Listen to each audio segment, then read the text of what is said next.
Hi everyone, welcome back. Before you start with this course, I want you to know about some of the most important design principles. I also want to show you how we use these principles in the designs we are creating throughout this course. The first principle is contrast, and the most important one.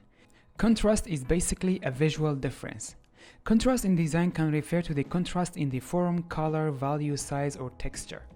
In this course, we have a complete section about the contrast, and in that section, we create this design. In this design, we have the contrast of the value, the scale, and also the color. As you can see, the contrast between this lady and this wall that we have. So this can be a very good example of the contrast.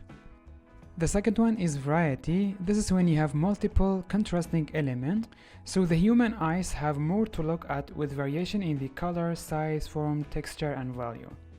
We can use the same previous example. Here we have the contrast of the size and the scale, and also the contrast of the color. Also, the design that you are going to create in the double exposure section, which is this one, we have the contrast of the size and the scale, and also we have different point of the contrast. We have the contrast between the size of the human and the rocky heart. We also have the contrast of the color. Between the rocks, the light is harsher than the background. The third one is emphasize. You should have a clear visual point of focus. By this, you tell the viewer where to watch with a clear emphasis. It's usually achieved through the contrast or composition arrangement. In this design, which we are going to create in the double exposure section, we can see this point. When you look at this artwork, your eyes immediately will go over this person, and this person is the point of focus in this artwork. The fourth one is alignment. Alignment is lining up elements along lines. This is usually common for the type layout and typography, but it's also relevant for any composition containing more than one element. In this course, in the user experience section, we are going to rely on alignment to create our website dashboard and also our mobile app design. If you check this artboard, everything is aligned together. For example, these small charts that we have the menu, we have the other charts, and all of the text and everything is aligned together to make this beautiful dashboard. And of course, we have used other principles of design in this dashboard. The fifth one is repetition. This is basically repeating element in the composition. By duplicating and repeating elements in your composition, you can give more variety and more interest to your composition.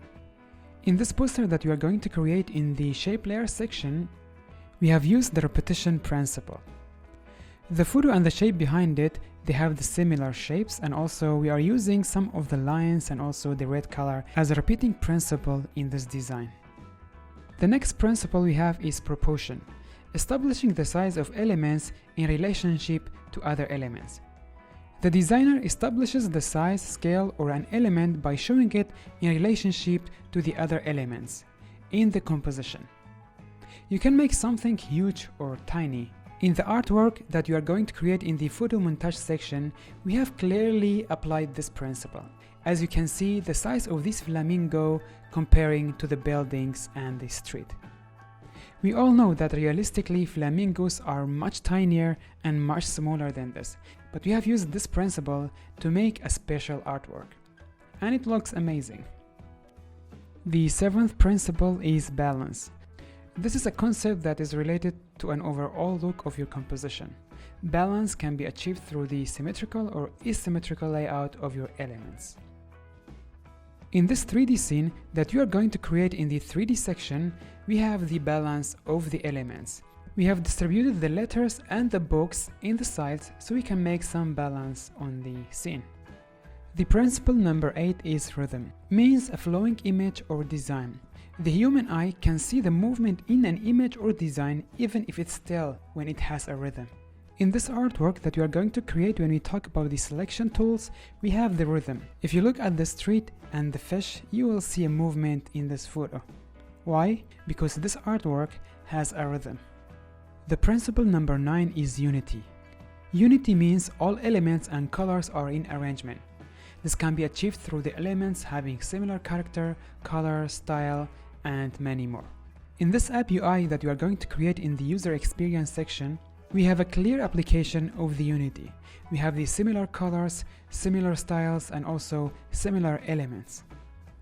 The last element that you are going to cover is proximity. It means establishing a relationship between visual elements. Where you place elements in a composition can suggest a relationship between them or how a viewer should observe them. In this dashboard that you are going to create in the user experience section, we have the proximity. If you look at the small charts we have above, you will see each of them have some text next to them. The way these texts are placed and the position that they are placed is telling us that this text belongs to this chart. So meaning of the proximity is basically this. Okay guys, these are the principles of design that I want you to know before starting with this course. I will see you in the first section. Bye bye.